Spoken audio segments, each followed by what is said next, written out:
Hello friends, welcome to Indian GS. तो friends, weekly current affairs में आज हम लोग 7 फरवरी से लेकर 12 फरवरी तक के जितने भी करंट अफेयर्स बन सकते हैं उन सभी चीज़ों को आज इस वीडियो में डिस्कस करने वाले हैं। और जो लोग इंडियन जीएस को सब्सक्राइब नहीं किए हैं वो सब्सक्राइब कर लें। तो चलिए जानते हैं क्या क्या आए हुए हैं पूरे वीक में करंट अफेयर्स। फर्स्ट क्या है, सर्वोच्च न्यायालय में 5 न्यायाधीशों की नियुक्ति की गई है। टोटल कितने न्यायाधीशों की नियुक्ति की गई? तो टोटल 5 न्यायाधीशों की नियुक्ति की गई है। अब जान लेते हैं। अब सुप्रीम कोर्ट में न्यायाधीशों की कुल संख्या 32 हो गई, मतलब ये पूरी की पूरी भर चुकी है। अब कोई भी सुप्रीम कोर्ट में न्यायाधीशों का जो वैकेंट सीट अब नहीं बचा हुआ है, क्योंकि सुप्रीम कोर्ट में टोटल न्यायाधीशों की संख्या मैक्सिमम 32 होती है, जो कि अब पूरा फुलफिल हो चुका है। अब जान लेते हैं कि कौन कौन से न्यायाधीशों को नियुक्त किया गया है। तो ये न्यायमूर्ति पंकज मित्तल जी को नियुक्त किया गया है, जो कि मुख्य न्यायाधीश राजस्थान उच्च न्यायालय के ये मुख्य न्यायाधीश पहले थे। दूसरे नंबर पे न्यायमूर्ति संजय करोल को नियुक्त किया गया है, जो कि पटना उच्च न्यायालय के न्यायाधीश रह चुके थे। तीसरा न्यायमूर्ति पीवी संजय कुमार जी को नियुक्त किया गया है, जो कि मणिपुर उच्च न्यायालय के ये न्यायाधीश थे। और चौथे न्यायमूर्ति अहसानुद्दीन अमानुल्लाह जी को नियुक्त किया गया है, जो कि पटना हाईकोर्ट के ये न्यायाधीश रह चुके हैं, मतलब जज रह चुके हैं। अब फिफ्थ नंबर पे न्यायमूर्ति मनोज मिश्रा जी को नियुक्त किया गया है, जो कि इलाहाबाद उच्च न्यायालय के ये जज रह चुके हैं। तो इतने टोटल 5 जजों को नियुक्त किया गया है सुप्रीम कोर्ट में। अब नेक्स्ट जानते हैं, पुद्दुमई पेन योजना की शुरुआत की गई है। तो ये किसके, मतलब कौन से स्टेट के द्वारा शुरू की गई है? तो ये तमिलनाडु के द्वारा शुरू की गई है। और इसके मुख्यमंत्री जिनका नाम है M.K. स्टालिन के द्वारा ये दूसरे चरण की शुरुआत की गई है। मतलब इसका पहला चरण 2022 में शुरू की गई थी और इन्हीं के द्वारा शुरू की गई थी, M.K. स्टालिन के द्वारा शुरू की गई थी। और ये इस बार का जो है ये दूसरा चरण है। तो ये बस इतना याद रखें कि पुद्दुमई पेन योजना किस राज्य से संबंधित है। तो ये तमिलनाडु राज्य से संबंधित है। अब नेक्स्ट जानते हैं, RBI ने रेपो रेट को 25 बेसिस पॉइंट से बढ़ाकर 6.5% किया है। मतलब अब रेपो रेट कितना है? तो ये 6.5% RBI का रेपो रेट है। अब नेक्स्ट जानते हैं, मौद्रिक नीति समिति के बारे में जान लेते हैं, क्योंकि इसी के द्वारा ये तय किया जाता है कि कितना रखना है कितना नहीं रखना है, कितना घटाना है कितना बढ़ाना है, ये सभी चीज़ों को। तो ये मॉनेटरी पॉलिसी कमेटी एक समिति है जिसे भारत की मौद्रिक नीति तैयार करने का काम ये सौंपा गया है। और इसे 2016 में RBI अधिनियम 1934 के तहत इसको स्थापित किया गया था, मतलब मौद्रिक नीति समिति को। अब ये करता क्या है? तो ये repo rate, reverse repo rate, liquidity adjustment सुविधा और भी तरह तरह के काम इसके द्वारा किया जाता है, मतलब ये रेट डिसाइड करता है।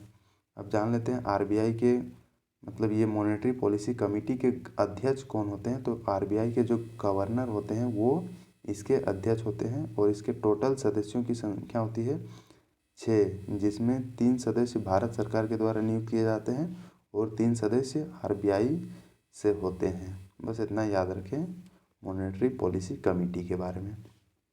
अब नेक्स्ट जानते हैं, नेक्स्ट करंट अफेयर में क्या है। भारत दुनिया का सबसे बड़ा दुग्ध उत्पादक देश बन गया है।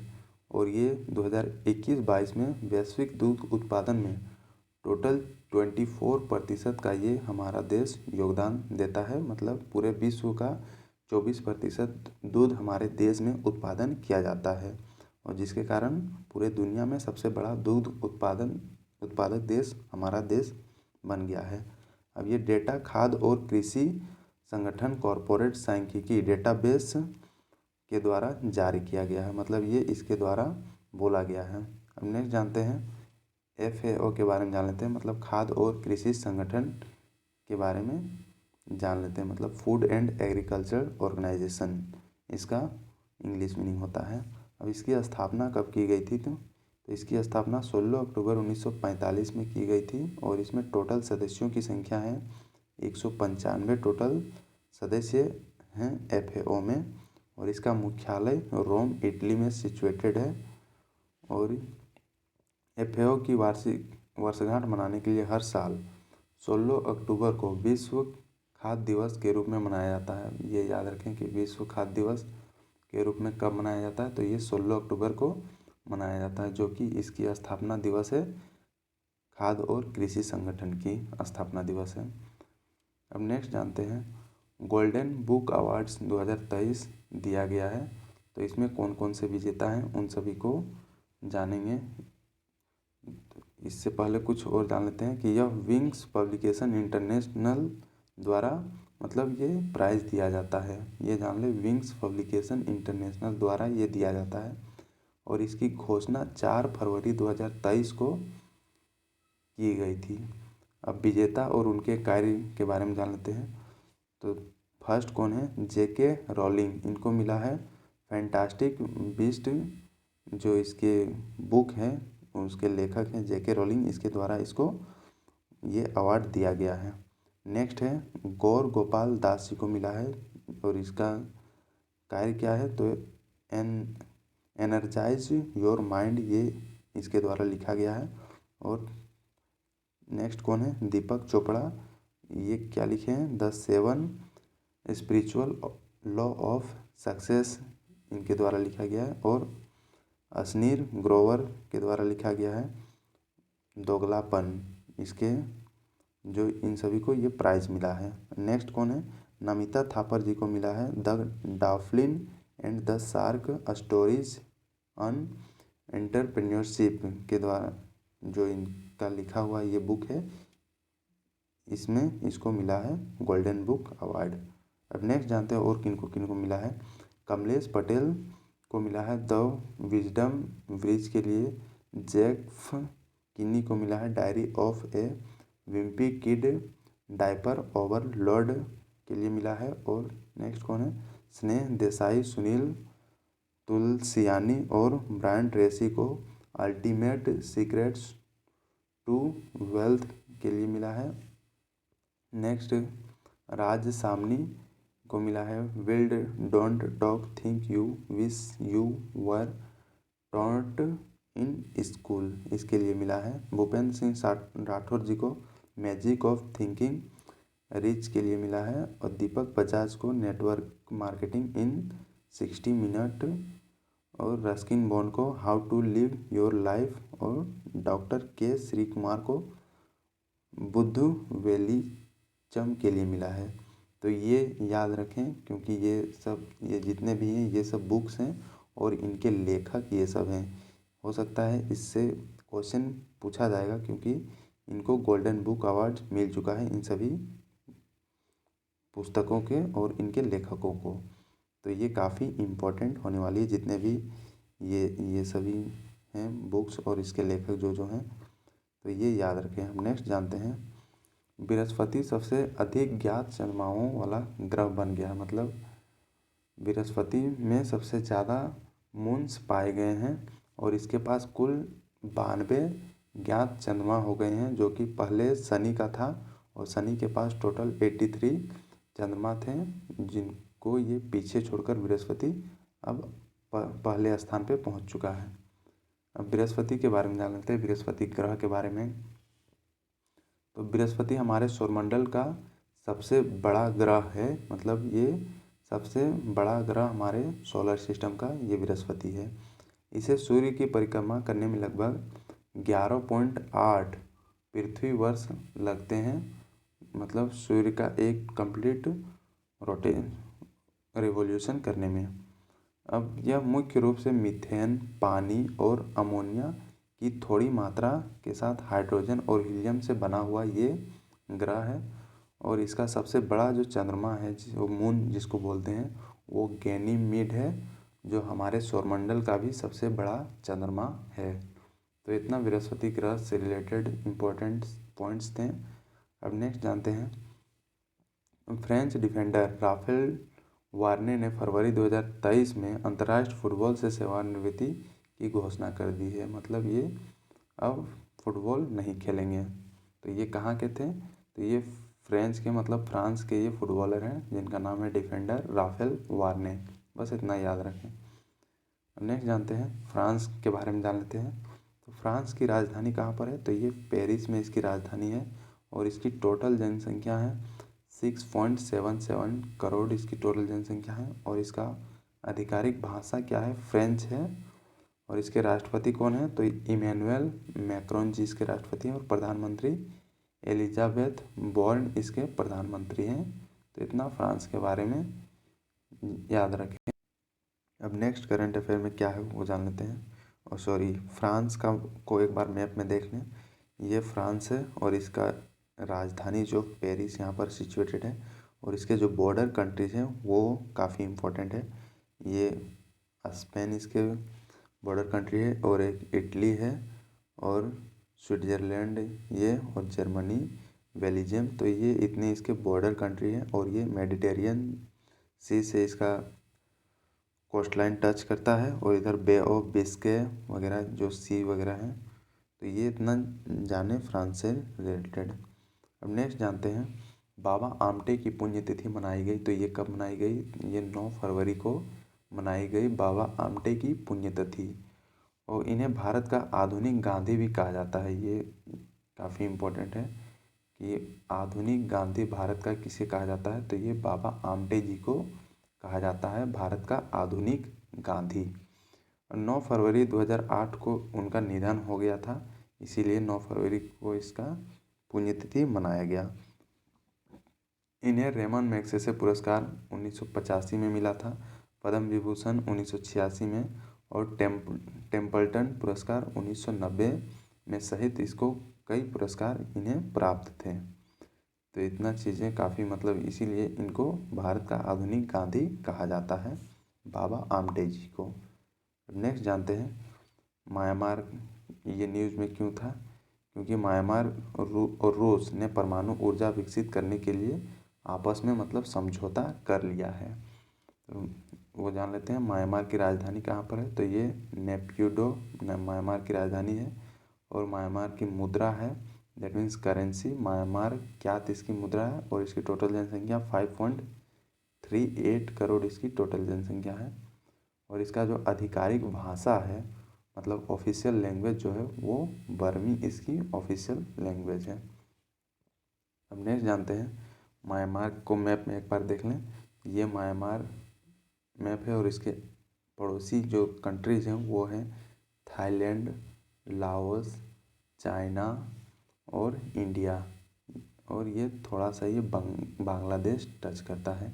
तो ये इतने इसके टोटल पड़ोसी देश हैं और ये इंडियन ओशन से टच करने वाला कंट्री भी है म्यांमार। अब नेक्स्ट जानते हैं नेक्स्ट करंट अफेयर में क्या है। तो प्रसिद्ध लेखक सलमान रुश्दी के नए उपन्यास जिसका नाम है विक्ट्री सिटी का विमोचन किया गया। तो ये याद रखें कि सलमान रुश्दी के जो उपन्यास है उसका नाम क्या है? विक्ट्री सिटी, जो इन्होंने पब्लिश कर दिया है। और इसके कुछ अन्य जो उपन्यास हैं वो है मिडनाइट चिल्ड्रन।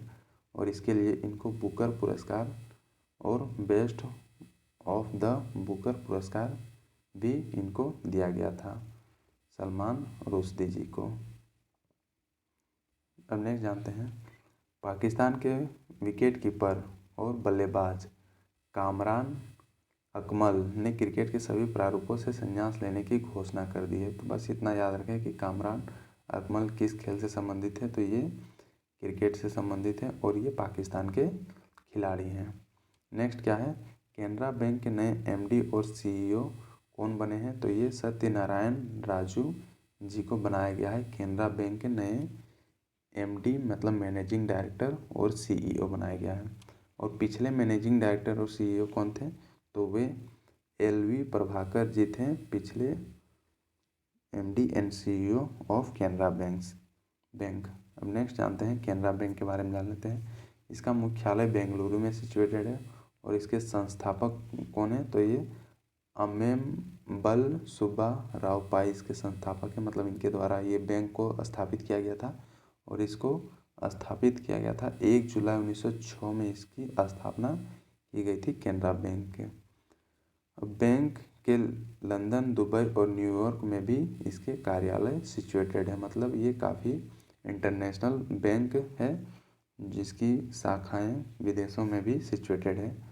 अब भारत सरकार ने 19 जुलाई 1969 को भारत के 13 अन्य प्रमुख वाणिज्यिक बैंकों के साथ केनरा बैंक को भी राष्ट्रीयकरण कर दिया था। मतलब नेशनलाइजेशन इसको भी किया गया था 19 जुलाई 1969 ईस्वी को।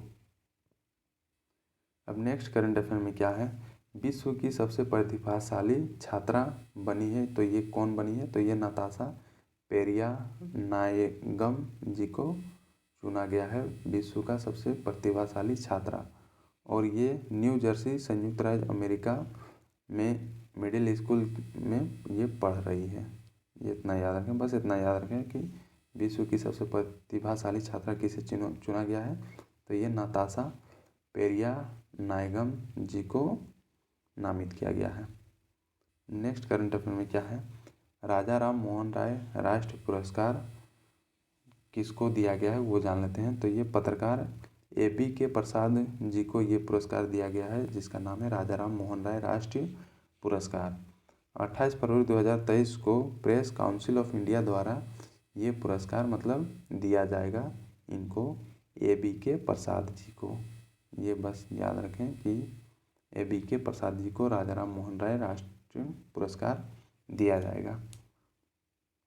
अब नेक्स्ट जानते हैं, भारत में पहली बार जम्मू कश्मीर में लिथियम के भंडार मिले हैं। मतलब अब हमारे देश में भी लिथियम के भंडार खोजे जा चुके हैं। मतलब जो बैटरी वगैरह में यूज किए जाते हैं वो अब हमारे देश में खोजे जा चुके हैं। पहले ये लिथियम बाहर से मतलब इंपोर्ट किया जाता था और बनाया जाता था बैटरी वगैरह, लेकिन अब हमारे देश में ही मिल गए हैं इसके भंडार। और ये भारतीय भूवैज्ञानिक सर्वेक्षण मतलब जियोलॉजिकल सर्वे ऑफ इंडिया के द्वारा ये खोजा गया है, ये जो भंडार है। अब नेक्स्ट जानते हैं, भारतीय भूवैज्ञानिक सर्वेक्षण के बारे में जान लेते हैं। तो ये GSI भारत के भूवैज्ञानिक सर्वेक्षण और अध्ययन करने के लिए 1851 में इसको स्थापित की गई थी, जो एक वैज्ञानिक एजेंसी है। मतलब इसमें वैज्ञानिकों के द्वारा काम किया जाता है और खोज वगैरह किया जाता है। इसका मुख्यालय कोलकाता में सिचुएटेड है और इसके 6 क्षेत्रीय कार्यालय हैं जो कि लखनऊ, जयपुर, नागपुर, हैदराबाद, शिलोंग और कलकत्ता में ये सिचुएटेड है।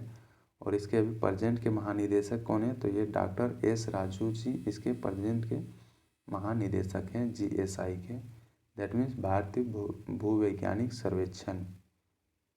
अब नेक्स्ट जानते हैं, विश्व दलहन दिवस मनाया गया, तो ये कब मनाया गया, ये 10 फरवरी को मनाया गया विश्व दलहन दिवस। और 2023 की थीम क्या है, तो ये pulses for a sustainable future, ये 2023 की थीम है। तो ये दोनों चीज़ें याद रखें कि कब मनाई गई और इसकी थीम क्या है इस वर्ष की।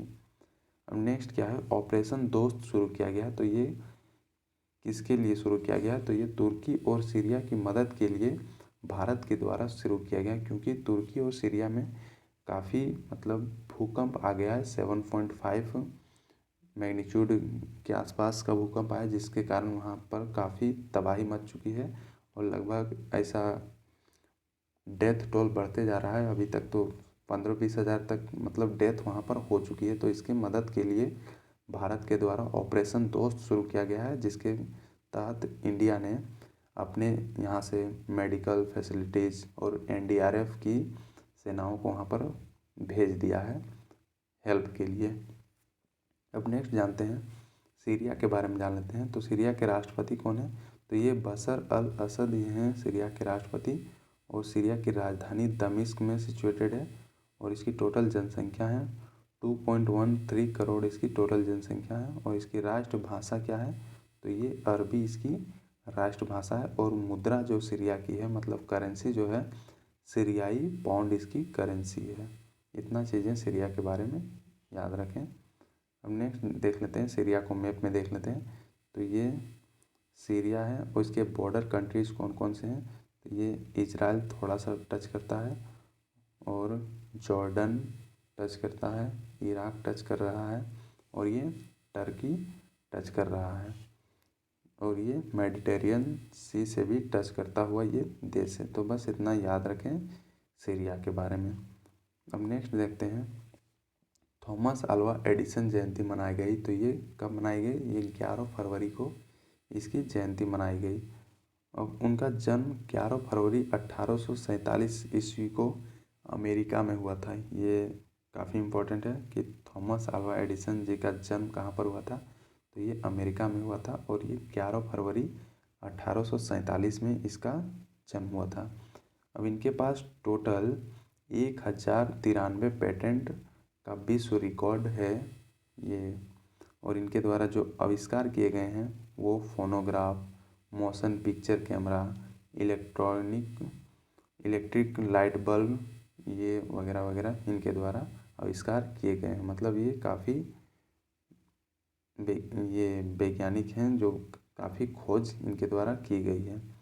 अब इन्हें 1881 में फ्रांस द्वारा officer of the Legion of Honour से सम्मानित किया गया था। मतलब थॉमस अल्वा एडिसन जी को फ्रांस के द्वारा ये सम्मान दिया गया था, officer of the Legion of honour.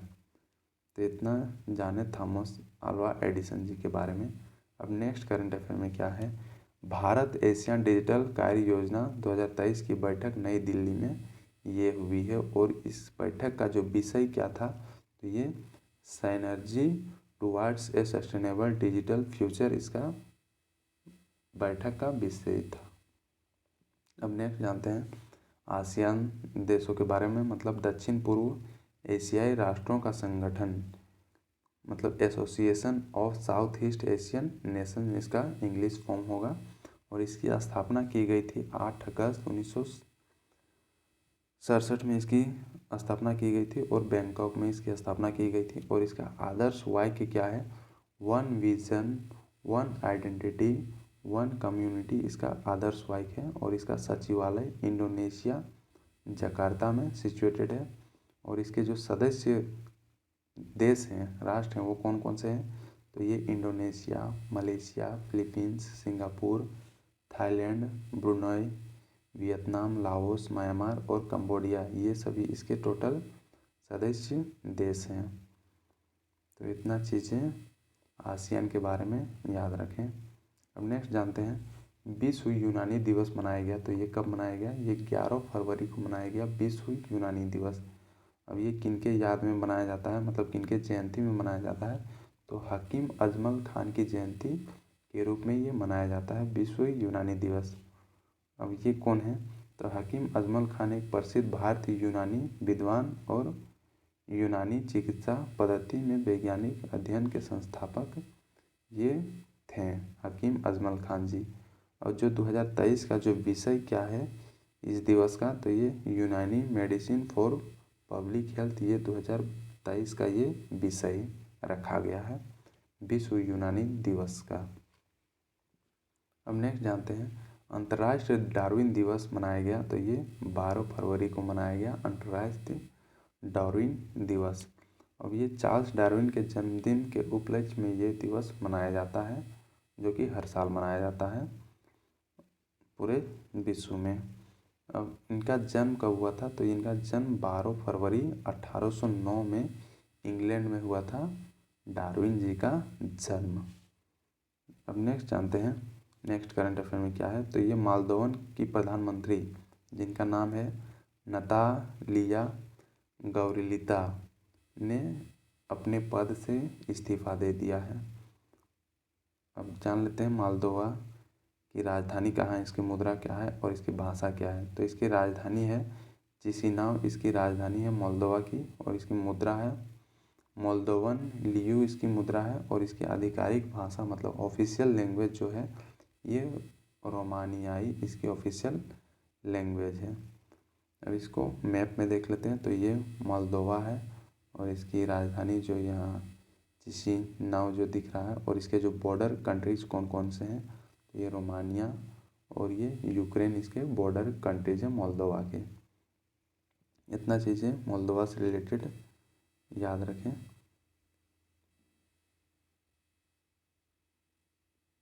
अब नेक्स्ट जानते हैं नेक्स्ट करंट अफेयर में क्या है। तो एशियाई विकास bank that means Asian development bank ने हिमाचल प्रदेश के लिए $130 मिलियन का ऋण को मंजूरी दे दिया है। मतलब हिमाचल प्रदेश के विकास के लिए $130 मिलियन का ऋण एशियाई विकास बैंक के द्वारा दिया गया है।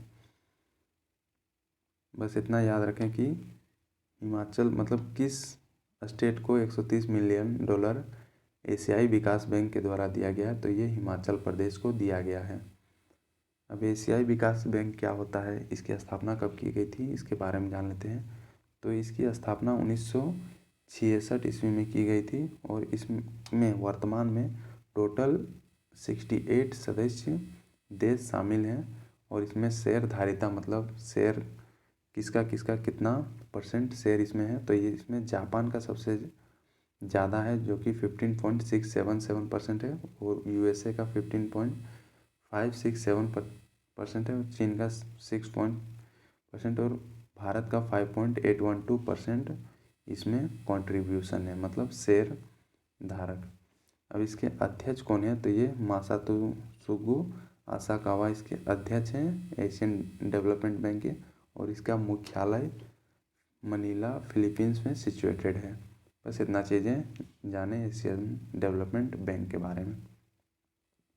अब नेक्स्ट करंट अफेयर में क्या है, तो विश्व में महिलाओं और लड़कियों का अंतर्राष्ट्रीय दिवस ये मनाया गया। तो ये कब मनाया गया, ये 11 फरवरी को मनाया गया। मतलब महिलाओं और लड़कियों को बढ़ावा देने के लिए, एम्पावर करने के लिए ये दिवस मनाया जाता है। और 2023 की थीम क्या रखी गई है, तो आइडियाज़ इसकी थीम रखी गई। इसका फुल फॉर्म क्या होता है, innovate, demonstrate, elevate, advance, sustain, ये इसकी फुल फॉर्म है आइडियाज़ की।